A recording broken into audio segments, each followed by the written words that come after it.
Level 1, the recruit. It starts on a rainy night. You're walking home after another exhausting day. Your wallet is nearly empty. Rent is overdue. Your phone keeps buzzing with unpaid bills. Life isn't falling apart. It's already fallen apart. Then, a black car stops beside you. The windows are completely tinted. No license plate.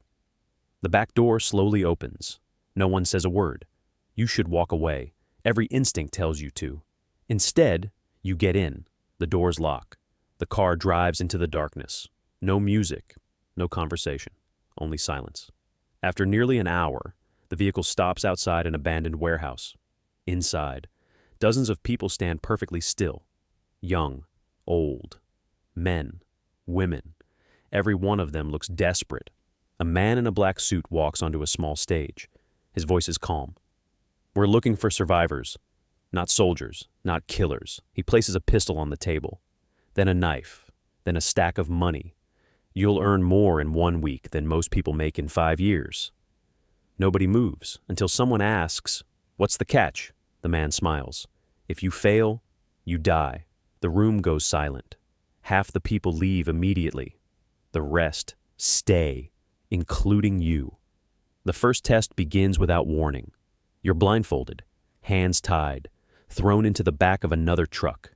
For hours, you have no idea where you're going.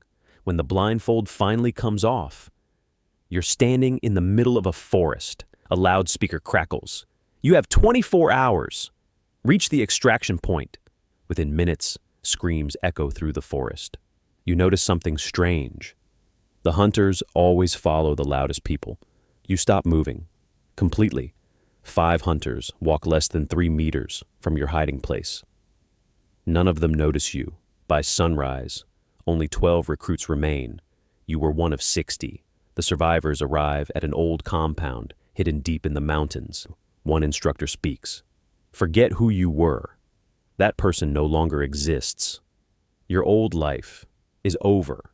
Training starts immediately. Every morning begins with kilometers of running, then climbing, swimming, obstacle courses, hand-to-hand combat, target practice. Sleep becomes a luxury. Food becomes a reward. The recruits stop helping each other. Friendship disappears. Competition takes its place, because only a few of you will graduate. Everyone knows it. No one says it aloud.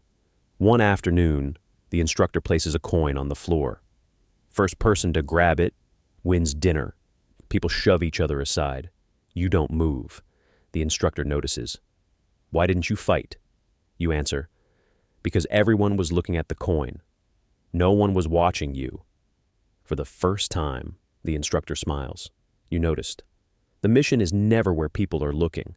That lesson stays with you forever. Weeks later, you receive your first real weapon. Not a rifle, not a pistol, a simple combat knife. He orders you to carry it everywhere.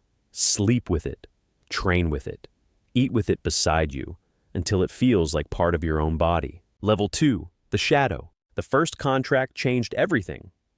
3 days ago, you were just another recruit trying to survive training. Now, you have a body on your conscience. Nobody congratulates you. Nobody says, "Good job." The instructors simply hand you another envelope. Inside is a new identity, a fake passport, several credit cards, an apartment key, and one sentence. Your old life no longer exists. At first, you think they're exaggerating, until you try calling your mother. The number has been disconnected. You drive past your childhood home. A different family lives there. Your school records, employment history, birth certificate. Every trace of your existence has disappeared. You don't belong anywhere anymore. You're officially a ghost. You can't make real friends. You can't fall in love. Every conversation becomes another lie. Every smile is fake. Every name you introduce yourself with isn't yours. Your instructor tells you something you'll never forget. The greatest assassin isn't invisible because people can't see him. He's invisible because nobody remembers he was ever there. Your new apartment is small. 1 bedroom, 1 kitchen, 1 table. No family photos, no decorations. Nothing that connects you to your past. Inside the wardrobe are 7 identical black outfits. Every shirt, every pair of trousers, every jacket, exactly the same. For 6 straight hours, you sit perfectly still inside an abandoned building. You're not allowed to speak. You're not allowed to sleep. You're barely allowed to move. At hour 2, your legs hurt. Hour 4, your back burns. Hour 6, you stop noticing the pain. That's the lesson. Weeks later, you receive another assignment. No killing, just observation. Your target is a wealthy businessman. Your objective: learn everything about him for 14 days. You follow him. You memorize his schedule. He buys coffee every morning at exactly 7:18.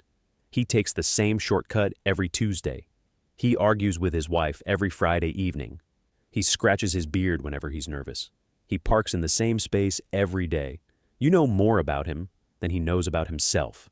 Your instructor smiles. Now answer one question. What's his favorite color? You freeze. You don't know. You know where he banks, how much he earns, how often he blinks, but not his favorite color. The instructor shakes his head. You watched him. You never understood him. That lesson hurts more than any punch. The next assignment proves it. A politician, maximum security, hundreds of guards, impossible to reach. Most recruits study the guards. You study the politician. You notice something strange. Every speech, he drinks water exactly 12 minutes after starting. Every single time.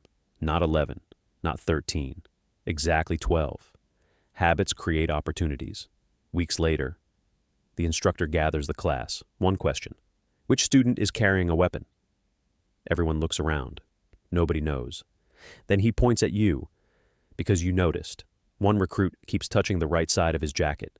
Every 30 seconds, he's checking if the weapon is still there. Fear creates patterns. Patterns reveal secrets. You become quieter, calmer. People start overlooking you. Cashiers forget your face. Hotel staff can't remember checking you in. Taxi drivers forget where they picked you up. At first, it feels insulting. Eventually, you realize it's power. The less people remember you, the longer you live. One rainy evening, you receive your first surveillance mission in another country. No backup, no instructor, no help, just you. The target enters a crowded train station. Thousands of people move in every direction. For a split second, you lose sight of him. Panic rises. Then, you remember the training. Don't search for the person. Search for the pattern. He avoids crowded exits. He never carries bags. 30 seconds later, you find him again. The mission is successful. Back at headquarters, your instructor doesn't ask whether you completed it. He asks something else. How many security cameras were in the station? You answer, 34. How many children were wearing red? 7. You answer every question correctly. For the first time, he nods. Not a smile, just a nod. A black envelope arrives. No name, no instructions. Just a photograph. A woman, late 20s. School teacher. No criminal record.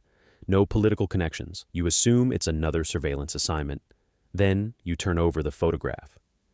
One sentence is written on the back. Eliminate the target.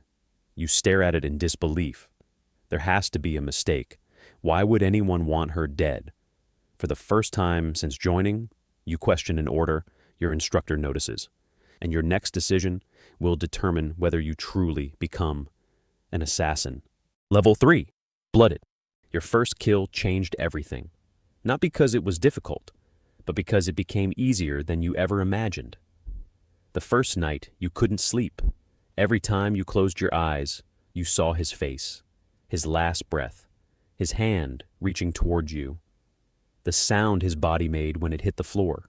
You told yourself it was necessary. You repeated those words over and over. Eventually, you stopped hearing those words because you no longer needed them. The handler calls again. Another contract. This time your heartbeat doesn't speed up. Your hands don't shake. You simply ask one question. Where? The handler smiles. Good. You're learning. The jobs become more frequent. One every few weeks, then one every week, then several in the same month. One mission changes everything. A corrupt businessman, private island, 20 armed guards, security cameras everywhere. Impossible. At least, that's what everyone says. For 3 days, you watch. You don't attack. You study. Because patience is more deadly than any weapon. The cameras lose visibility. You move. One fence, one rooftop, one balcony. The businessman sits alone in his office. A glass of expensive whiskey rests beside him. He never hears you enter. He looks up, confused. That's all he manages to say. The room goes silent. By sunrise, the newspapers call it a mystery. Only one sentence appears online. A ghost entered the island. You read it while eating breakfast. Then you close the newspaper. Money pours in, more than you've ever imagined. Luxury apartments, fast cars, expensive watches, anything you want. One evening, you return home. Your apartment door is unlocked. You never leave it unlocked. Your heartbeat slows. Not faster, slower. Someone is inside. You don't panic. You disappear into the shadows beside the hallway. A man exits your kitchen. Silenced pistol, professional stance. He never sees the attack. One movement, one strike. His weapon falls. You pin him against the wall. He smiles. You've improved. Can you search his pockets? No wallet, only a small black coin. On one side, a skull. On the other, one number, 17. The handler examines the coin later. His face changes. For the first time, he looks worried. You survived. What is this? He remains silent. Finally, he answers. That wasn't an assassin. It was an examiner. You stare at him. Examiner? He nods. Every few years, the elite organizations test rising assassins. If you survive, they notice you. If you fail, they erase you. You're no longer climbing the ladder. You're standing on it. The next contracts become terrifying. Military officers, crime bosses, political figures protected by elite security. People stop asking, can Raven do it? Instead, they ask, how long until it's over? A warehouse mission. Simple extraction. Nothing unusual. You eliminate 2 guards. Reach the target. Complete the objective. Easy. Too easy. As you leave, a laser sight lands on your chest. Then another. Then another. Red dots surround your body. You freeze. A voice echoes across the warehouse. Finally, we've been waiting. Level 4, the hunter. The city doesn't fear criminals. It fears you. Not because people know your face, but because they never do. Months pass. Killing has become routine. That's what scares you the most. One morning, another encrypted message appears. Target, Victor Kane. Reward, £2 million. The highest paying contract you've ever seen. Then you read the file. Former intelligence officer, military strategist, private army, lives inside a fortress protected by over 100 armed guards. Every assassin sent after him has disappeared. The file ends with one sentence. Good luck.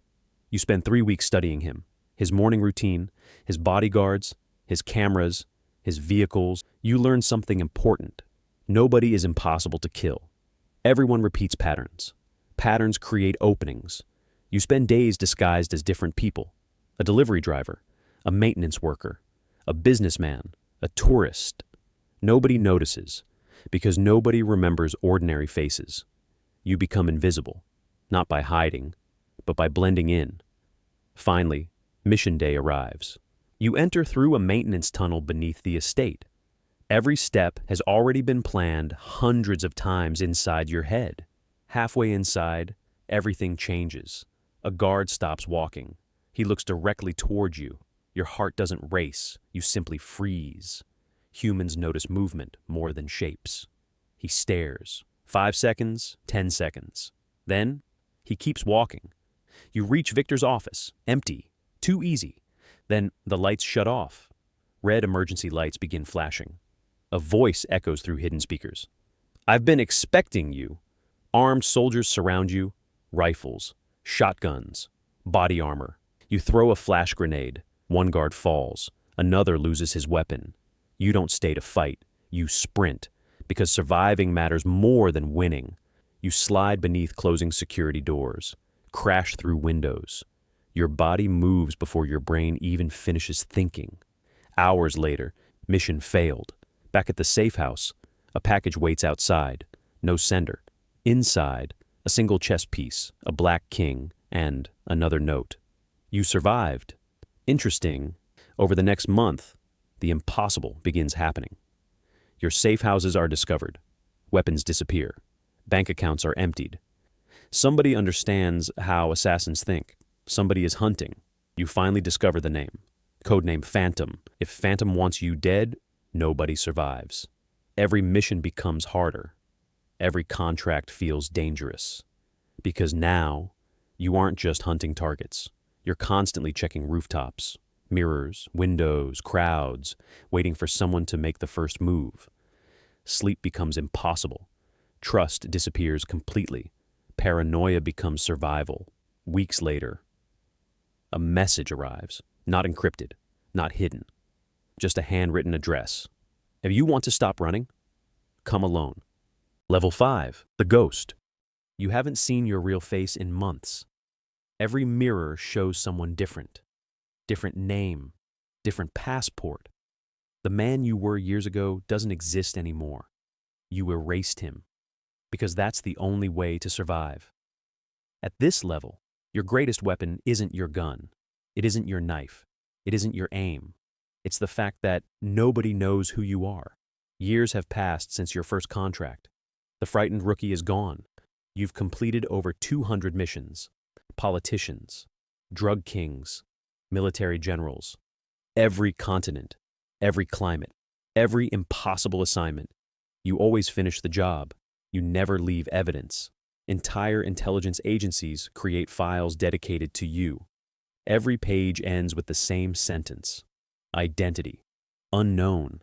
Then, one mistake changes everything. An amateur assassin attempts to imitate your style. He kills a diplomat, leaves the scene exactly the way you would. The media immediately blames you. Governments believe it. The world believes it. Within 24 hours, you become the most wanted man alive. Every military checkpoint, private security firms, mercenary companies, even criminal organizations. Everybody wants the reward, dead or alive. The bounty? $100 million. Enough money to make loyal friends become enemies. The attacks begin immediately. One sniper waits outside your apartment in Prague. You never return. Poison is slipped into your drink. You never touch it. A woman flirts with you in a hotel. She has a pistol hidden beneath her dress. You leave before she can sit down. Weeks pass. Bodies begin piling up. Every assassin sent after you disappears. One by one, some vanish without a trace. Others are found exactly where they tried to ambush you. You receive something unusual. A letter. No fingerprints. No address. Only 3 words. Meet me alone. No location. Until midnight. Then a second message arrives. An abandoned cathedral. 1 hour. No weapons. It's obviously a trap. But curiosity is more dangerous than fear. You go anyway. Inside the cathedral. An old man waits. White hair. Simple black suit. He smiles. I finally found you. Your hand remains hidden beneath your jacket. Ready. Always ready. The old man speaks again. I trained the man who trained you. I've watched every mission, every success, every failure. You've become exactly what I wanted. You've done well, he says. But there's a problem. You've become too famous. He points toward the ceiling. You know the first rule. Never let the world know you exist. You broke it. It wasn't my choice. It doesn't matter. He sighs. When legends become public, they become targets. They've decided to erase you.